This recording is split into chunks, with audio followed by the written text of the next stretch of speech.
and the omnibus. So I was forced into the Archers when I was a child. And look, it's come back to bite me later on. I'm awash with this stuff. The Archers is the world's longest-running radio show, with more than 15,000 episodes broadcast. Despite being a rural flavour show, The Archers is recorded in the heart of... Welcome back. You shared some fantastic material with us today, and it really takes us, well, deep into the heart of this vibrant community. You know, the kind you find just beneath the surface of pretty much any close-knit village or town. That's right. We're going to unpack how these deep-rooted traditions, ambitious plans for doing things differently, and just a healthy dose of human drama all kind of weaved together. Exactly. This deep dive, based on your sources, it really reveals a series of, well, lively community conversations. And they're all circling around these ambitious plans to revitalize a beloved annual event, the local flower and produce show. Ah, the flower and produce show. Yeah. Okay. And we'll be looking at that fascinating clash between, you know, preserving cherished customs and injecting what some people are calling modern sizzle. Sizzle. And we'll see how even the most well-intentioned plans can lead to some really unexpected twists and turns. It happens. Absolutely. And our mission here really is to understand the layers of excitement, maybe some anxiety, and yeah, even past scandals that seem to define these local events. We want to peel back those layers, get to the true heartbeat of a community, and see the surprising ways people engage with these shared traditions. So what does it really take to jazz up a show, as they say? And what happens when those efforts run headfirst into the very human, sometimes, let's be honest, very stubborn elements of village life? Let's unpack this. Sounds good. So as you highlighted in your notes, this challenge, it really kicks off with Dane's vision for Lily. He clearly sees her potential, right? He notes her people skills and abundance, her initiative, and that inventive spirit. Yeah, he seems quite impressed with her from the get-go. And he doesn't waste any time, does he? He gives her a pretty bold challenge. Inject some serious Grey Gables sizzle, there's that word again, into the upcoming flower and produce show, the F&P, and he wants it done by Sunday. It's quite the mandate. Talk about pressure, especially when you hear Dane's, well, almost dismissive initial take on the existing F&P. Yeah, what did he say? He calls it not very sparky, boils it down to just carrots in a tent. Carrots in a tent, okay. Yeah, this very blunt assessment, it immediately highlights that core tension, doesn't it? Huh. How does a community, like, invigorate these cherished traditions without stripping away their authentic soul? Exactly. It's not just about making it look good. No, the challenge isn't just making it pretty, it's about making it relevant somehow while respecting its roots. It's a tricky balance. And Dane's ideas for this transformation are, well, shall we say rather grand. Almost theatrical. He's definitely thinking big. He envisions a big candy-striped marquee, right? Surrounded by smaller, colorful tents, creating this sort of medieval camp before Azincourt feel. Like something out of a movie set? Is he auditioning for a Renaissance fair or just trying to liven up the F&P? He even suggests hotel staff dressing up as squires and ladies-in-waiting, maybe even someone in the stocks for a laugh. You have to wonder about the practicality. Well, yeah. And he seems confident they'll manage, even with a big wedding happening on the same day, which obviously impacts staff availability. It's almost like the logistical reality is, I don't know, secondary to the spectacle in his mind. And that's where the real friction starts, isn't it? Lila's initial reaction, it just perfectly captures that internal struggle. Yeah, she's not thrilled at first. No, she's overwhelmed. She dismisses the whole task as ridiculous and frankly boring. She feels this huge pressure to think laterally, but crucially, she knows she has to do it while still maintaining the core flower and produce ethos. Right, it can't just be flash. Exactly. It needs to respect the spirit of the event and maybe even more importantly, the community's expectations of it. She's got to find some kind of bridge between Dane's, let's say, fantasy and the village's reality. Okay, so before Lily can even get her head around candy stripes and squires, she gets this crucial piece of village wisdom from Fallon. Ah, yes, the cautionary tale. You noted how Fallon warns Lily, basically saying, look, people take the F&P seriously.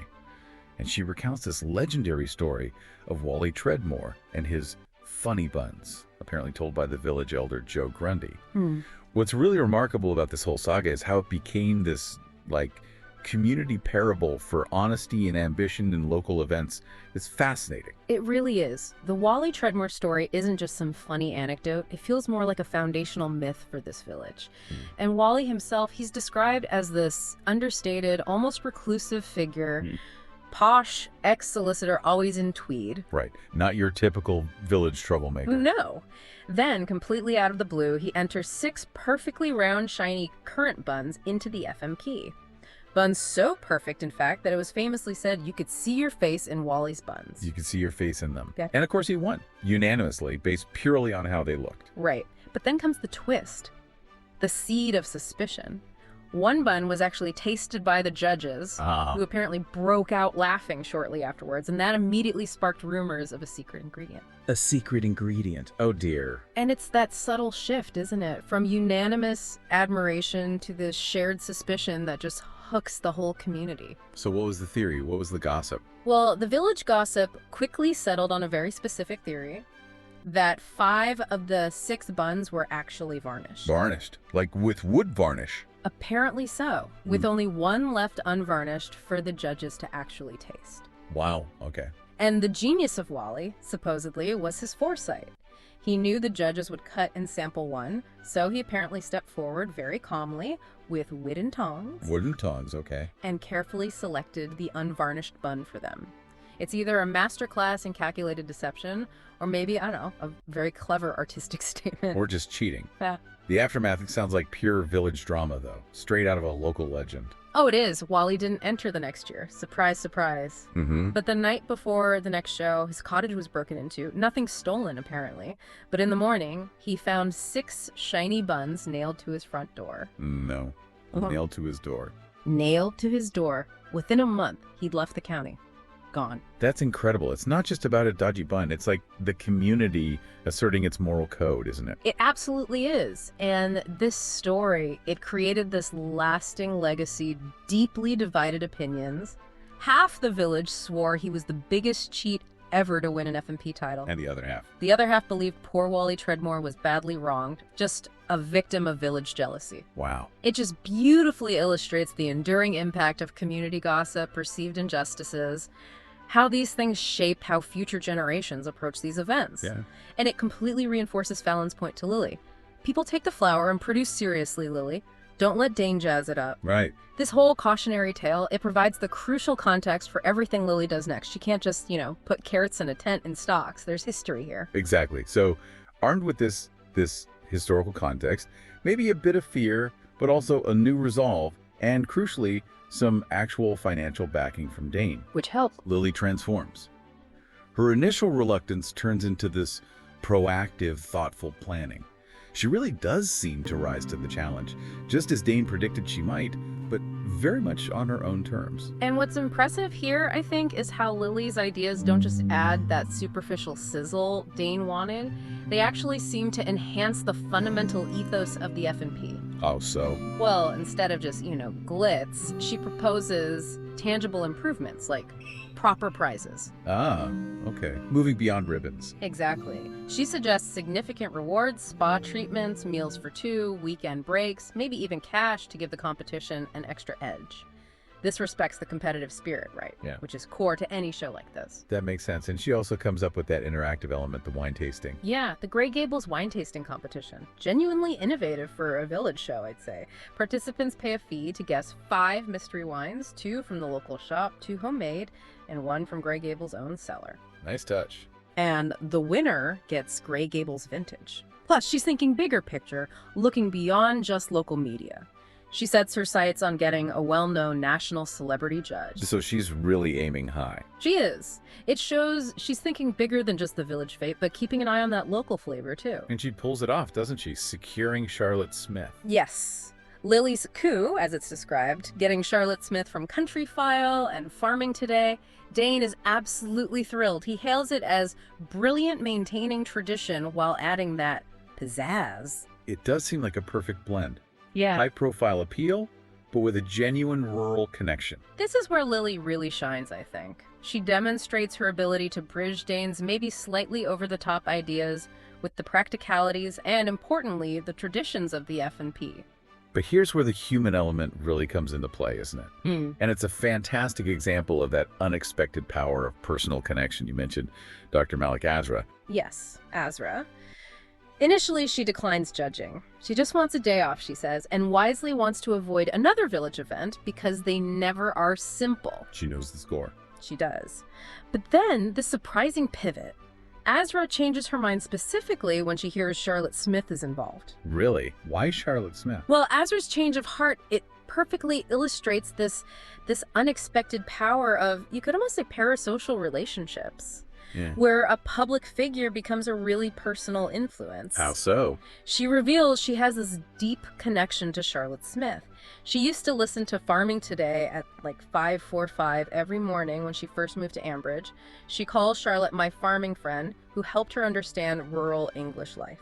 Wow, that's actually quite touching. It really is. It's a powerful reminder that seemingly distant public figures can become these private anchors in our lives, and they can inspire local engagement just through these deeply personal connections established in ways you wouldn't expect. It's beautiful, really, that someone who initially wants to avoid the whole village event thing is drawn back in purely by that personal resonance. But the story doesn't quite end there, does it? There's an unintended consequence brewing. A classic communication mishap that sort of throws a wrench in Lily's carefully laid plans. Ah, yes. The cake stands. Right. Dane asks Fallon to lend some cake stands for the show. Simple enough request. You'd think. But Fallon, being Fallon, gets incredibly excited. She genuinely believes Dane has asked her to judge the baking section with Charlotte Smith, which for her would be, a huge honor. Oh, dear. Misunderstanding central. Totally. And the reveal here is, well, it's bittersweet. Quite painful for Lily, actually. Her apology later to Azra confirms that Dane has actually given the baking judging role to Fallon. So Fallon wasn't entirely wrong, but Azra was sort of bummed.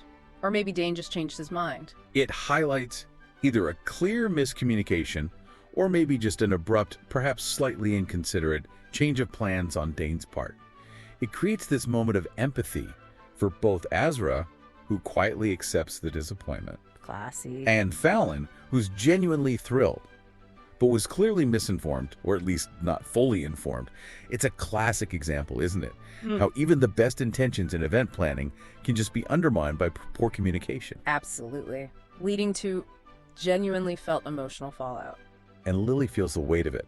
She feels like she's let down Azra, especially after Azra's initial reluctance to get involved in the first place. Yeah, that's tough. It just shows how, even with the best intentions, managing these community events can be so fraught with these delicate social interactions and the ripple effects of every single decision. It's not just about the event itself, is it? No, it's about managing that complex web of relationships that really define the community. Exactly. And while the Flower and Produce Show is, a central stage for this community, all its drama plays out against this constant backdrop of other village currents. Right, there's always something else going on. Always. These public spectacles like the FNP, they're important.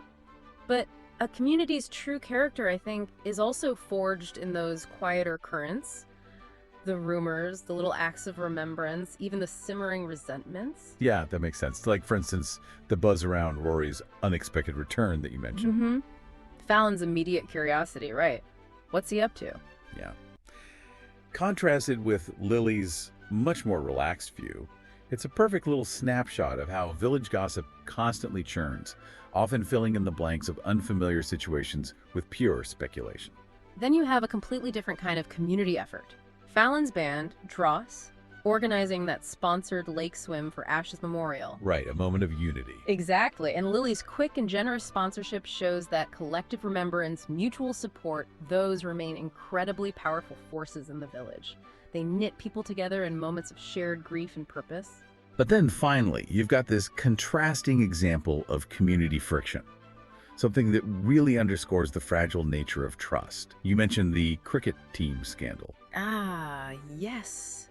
Linda paying some team members without telling the others. That caused quite a stir. It really did. It led to an incredibly strong reaction from Fallon. She was apparently so cross that Linda had split the team and, in her view, betrayed Harrison's legacy.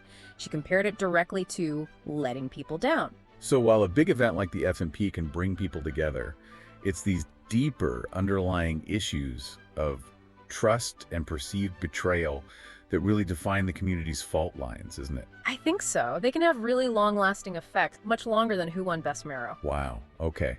We've really navigated a rich tapestry of community life today, haven't we? I certainly have. It's just so clear that events like the Flower and Produce Show are far, far more than just carrots in a tent. Definitely not just carrots in a tent. They're these arenas for ambition, for tradition, innovation, and all those deeply personal connections we talked about. We've seen the power of a compelling vision, even if a bit over the top. We've seen the weight of history in those funny buns stories. The legend of the buns. And the surprising, often quite messy, turns of human interaction. Yeah. What really stands out, I think, is how quickly a seemingly simple event can become this canvas for such complex human emotions. You know, from the drive for distinction, that loyalty to tradition, the thrill you get from collaboration, and then inevitably the sting of disappointment.